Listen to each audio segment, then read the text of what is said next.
Welcome to episode 2 of Inner Gamer within the Kingdom of Geekdom, presented by Woodlands Online. My name is Stevie Wonder 13, and we have tonight Conquer 2009. I wanted to use 2099, but someone else took it, so I had to use 2009 instead. So, is that from Conker's Bad Fur Day? Yes, it is. Love that game. Great classic. Only on the N64 should you play it on. So you think the other one, the one on Xbox One, was a little more tame, wasn't as good? It's basically the same game, but they just censored it more. And like for the original Xbox, which was designed to be like the extreme console, is like, wait, you're censoring it more? That's not what I was expecting. So N64, gotta go classic, gotta go vanilla. It's the best way to do it. Very old school. Speaking of old school, got something. Wanted to have some fun tonight. Surprise one of my co-hosts with the newest thing from Funko, Funkos. Really? This is the dumbest thing I've ever seen. See, this is something I don't understand. So, for people who don't know, Funko is a company that makes vinyl figures, right? You wouldn't expect them to delve into things such as, like, cereal brands. This is cereal. This is actual cereal. This is a product that a person can go into a store and buy. Sponsored by GameStop. And then apparently consume. They have cereal.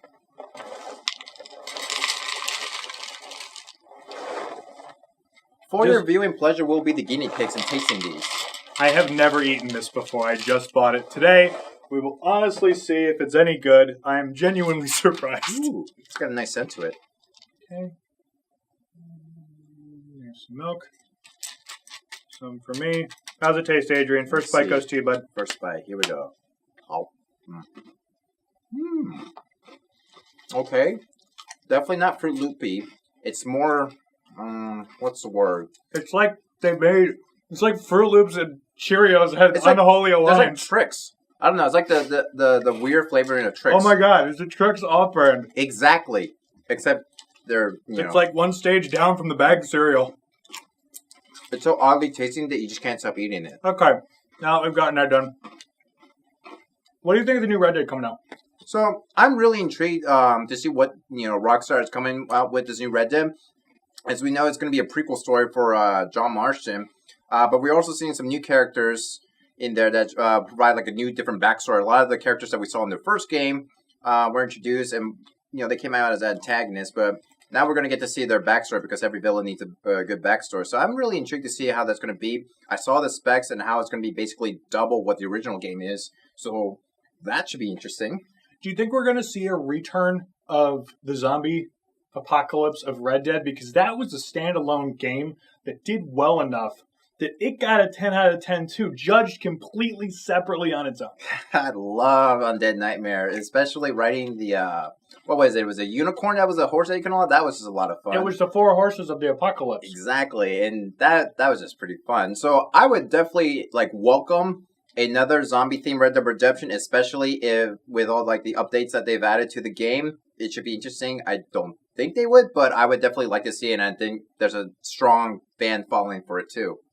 I would say my favorite part of the Undead Nightmare was with the Yeti, or with the Sasquatch. Ha! Spoilers right now, where you're trying to kill the Sasquatches because, quote, they eat babies. They're eating all the babies. Clearly. So then you kill the Sasquatches and you find the last one, and somehow he speaks English and says, "We eat twigs and berries. Someone's been running around murdering my family." It's like, oh. Whoops. Well then, hey, it's been nice talking to you, Sasquatch, but I'm going to go in a different direction now. I got another quest, waiting for me. Yeah, I didn't have the heart, I shot him. And perhaps it probably been more cruel of me to leave him alive, because now he has to live as the last Sasquatch. Why am I still eating this? Because it's addicting.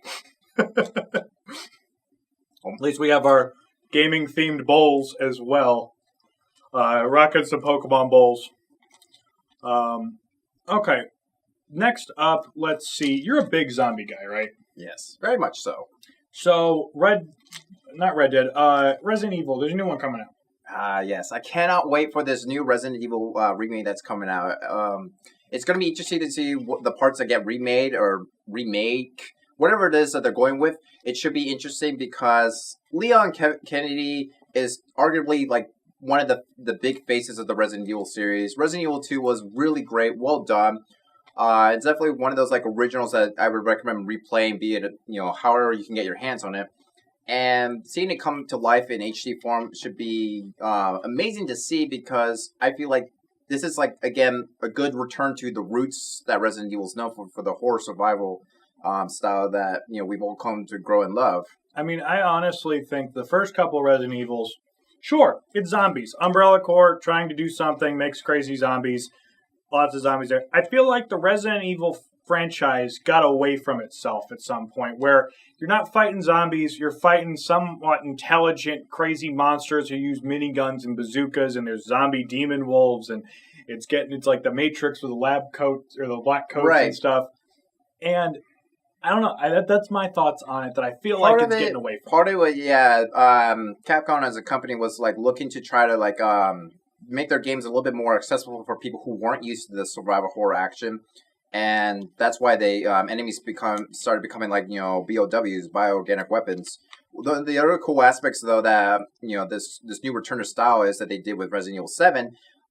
Were puzzle solving and large maps to explore, which was the really cool thing about the original Resident Evils, is that you get to explore this large piece of this area. There's no clear direction where you need to go at all, right. And the fun part was like solving all these puzzles, finding different pieces, and figuring out, okay, what can I use this for? And then once you do successfully unlock something, it's like a chain reaction. It's like, oh cool, now I have this item, so I can get this, so I can get that, and it's. Right. And there's a good level of satisfaction that you get from unlocking those puzzles, which really added on to the whole experience of Resident Evil, because the zombies themselves were just more so as a side element, believe it or not, because they were there, but not all the time did you really have to interact with them, because you are given the option to just walk away from a battle. It's right. It's monsters versus zombies. Like, you've got the Dead Rising franchise, which is almost entirely zombies. You get some weird super zombies at some point. Left 4 Dead series, you've got zombies, but that's more of the infected, kind of 28 days later kind of a thing. I really hated the witches from Left 4 Dead. Man. Oh, God. Don't even. It was an instant kill. There was nothing you could do, because what are you doing? You're walking through, you can't see, it's pitch black, you turn on the light, there's somehow a prepubescent girl standing there with giant post-traumatic stress disorder going on. And murdered you just straight out. Oh my God. Left 4 Dead, that one map. Do you remember Left 4 Dead 2, that one map? Yes. The heavy rain. Yes. Oh God. Oh God. We did it once so we could unlock the rest of them, but never again. Nope. The best one was the carnival game. Yes, I don't know. Like, I always liked carnival theme, like carnival things for like horror stuff, because like it definitely it fits the vibe. Clowns are naturally scary, and like I think there was what was it? There was another like zombie shooter game that was recently free on the PSN. I forget what it was. But one of the areas was like a circus carnival-esque location. It was pretty cool. Again, I feel like clowns have gone from, oh look, there's a clown. That looks enjoyable. Let's go talk to him too. Oh God, he's going to eat my soul. I mean, I would be hard pressed to find a game that there's a clown in it that you're like, this was a good experience. Exactly. I enjoyed talking to you. We enjoyed ourselves. I am not at all traumatized. Let's see what else is coming out. Fallout 76. Ooh. I'm worried. Worried? How so? I'm a Fallout junkie. I think everybody at this point understands from my last segment. From what you told me, yes. Yeah. And I want to enjoy it, but I'm afraid of the multiplayer. Bethesda does something really well where they do. Fallout 4 was great. Doom was great. Skyrim was great. Oblivion was great. There were a lot of these games were amazing. And the one common similarity, they're single-player games. They do deliver on their single-player experiences, which definitely takes away from the necessity to always be on a multiplayer, because there's always a lot of games out there that emphasize multiplayer usage and stuff like that. But sometimes, Fortnite. Yeah, sometimes you want to have a good single player experience, something that has a real well-written plot, good gameplay. And I just don't want to be sitting there being like, oh, this looks like a fun game. Yeah, and then I'm down already. I'm like, all right. And that's part of the reason why I was never a huge fan of something like GTA Online, because it's you want to go and do what you want in this open world. We'll be doing an episode on GTA. That's going to get our entire focus one day. There's just I'm not even opening that box right now, Anybody who says GTA is, it's not bad, yeah, it is. So we're going to get back into that later. Some of the things I've heard about 76, with the multiplayer, if you shoot at somebody and they don't shoot back, it only does 20% damage. And if you kill them, you're labeled a murderer. And everybody on the map, there's a bounty out on your head, whether you want it or not. And the bounty comes from your own money. Ouch. So they're very discouraging of murder. But the other thing is with the building. Let's say you, me, and 2 other people built this huge base and everything. If I log out, everything I built disappears until I log back in, which creates a problem. I am excited about it overall. I want to like 76. I want to enjoy it with the cards being the level up system and enjoying the aspect to it. I'm definitely going to get it. No questions asked. I'm going to get Fallout 76. But I'm a little worried about it. And that makes sense, with each, every time like a company like tries to implement something new, there's always that level of uncertainty of not knowing, okay, I like what I'm seeing, but how well does it do in the execution? That's going to be key when the game comes out, with everyone's reaction to it. We're going to, because there's definitely going to be bugs that they're going to have to deal with. That's inevitable. That's, with every new game. It's just the whole multiplayer. There was a picture that I saw online that was, new Fallout game, open the gates. And it has multiplayer, close the gates. I love that meme. That's a good meme. But you can play it alone, open the gates a little. That's a good meme. It was, I'm worried, I'm hesitant. I'm probably going to get it just because I'm a Fallout nut. Gotta open the gates a little. I'm not much of a Fallout nut. I went to GameStop today, and I saw there was an official Fallout cookbook. Yeah. Wait. You can make Blamco mac and cheese. You can make all this other kind of stuff. Yeah, I wanted it. But I texted my girlfriend because she's the voice of reason with me.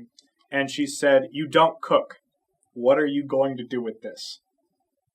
I have no such thing, so I would definitely impulse that.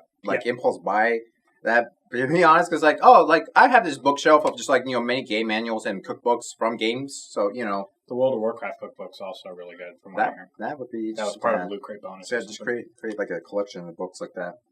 The other game that I'm excited about this Christmas is actually a remaster. Spyro the Dragon.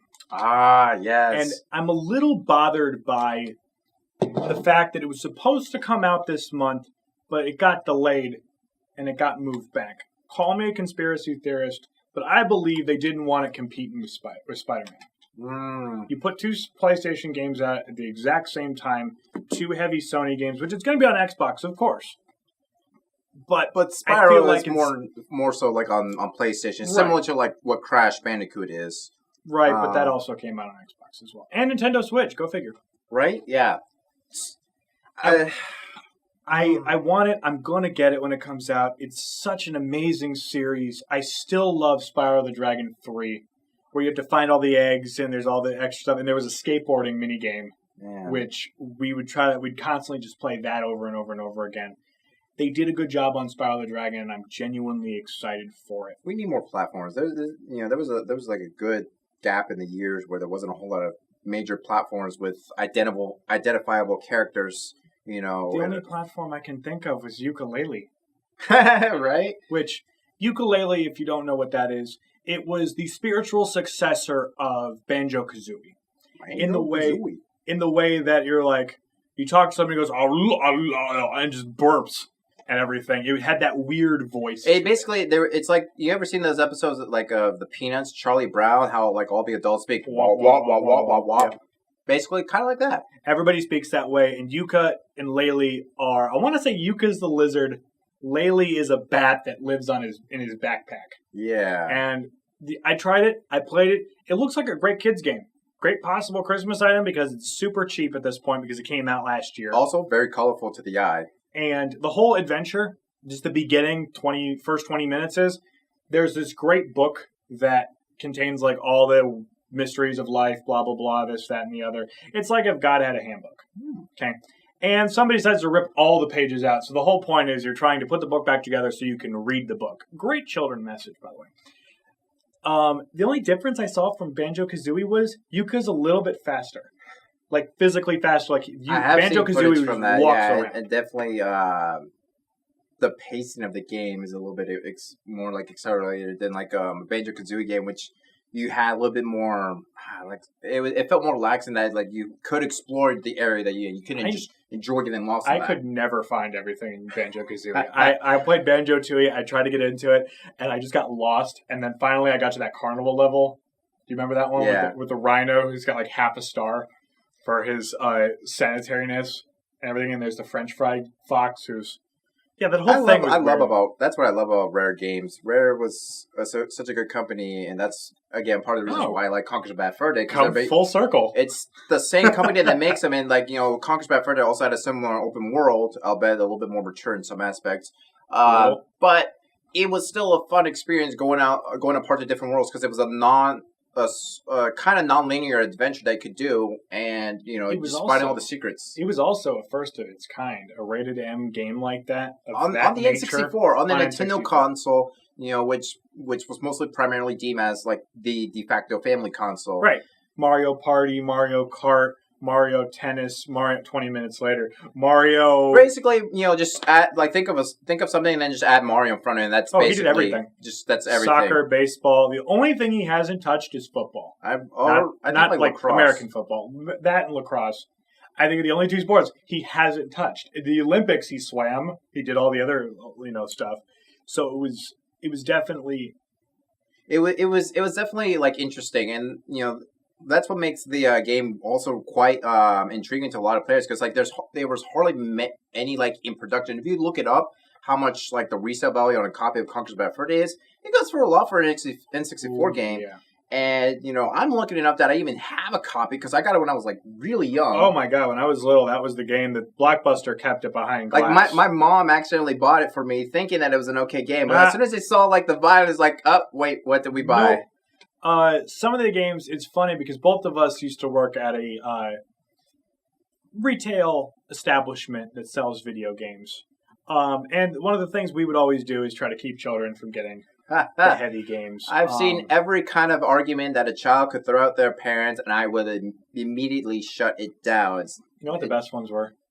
Where they tried to use the language barrier. Ah, yes. You speak Spanish. It's like I did not look like to some people like I could speak Spanish, but the moment I hear them like speaking Spanish in between it, and the kid is saying, "Oh no, he's just saying that it's okay. It's like it's a fun game." It's like, no, that's not what I say. And I was born in Spanish. It's para maduros. It's for mature people. It's like and the kid looks at me with like daggers in his eyes, like, what did you just do? The only thing I know for Spanish is huevo no bueno los niños. That's terrible. That's terrible. And there were some games that were just, and we're going to do a whole episode on the ESRB rating system, just kind of the big five on it. I'd say one of them would have to be the South Park games. Yeah. The South Park games, The Stick of Truth, in my opinion, is one of the most rated M games I've ever played in my entire life. It is beyond rated M. And if you don't know what South Park is, you're probably better off not knowing if you're like sensitive to a lot of things. I'd stay away from it because the content, it's something. Did you play Fractured? Yeah, I did. I would say from it, Fractured toned down a little bit. It was not as heavy. Granted, did you play the new DLC? No, I have not. The first DLC was actually really good where they go to that Mexican restaurant and everything. But, I mean, the other DLCs, honestly, they were okay. They weren't great, and I wish they would do more. But we'll definitely be doing a full episode on the ESRB rating system and the games that I would be very cautious about. So definitely keep checking in with us. There was definitely always that list that we go down through. It's like, yeah, don't want that one, or that one, or that one. Don't give too many spoilers. We'll do that for the next episode. My name has been Stevie Wonder. And my name, Conquer 2009. You forgot for a second, didn't you? Yes, I did. All right. Hey, we appreciate you checking in with us. We'll have another episode, and we'll be finishing my other segment, something old, something new, something green, something blue. Hopefully Adrian will be doing our something blue segment. Ooh, I do like the color blue. Have a great night.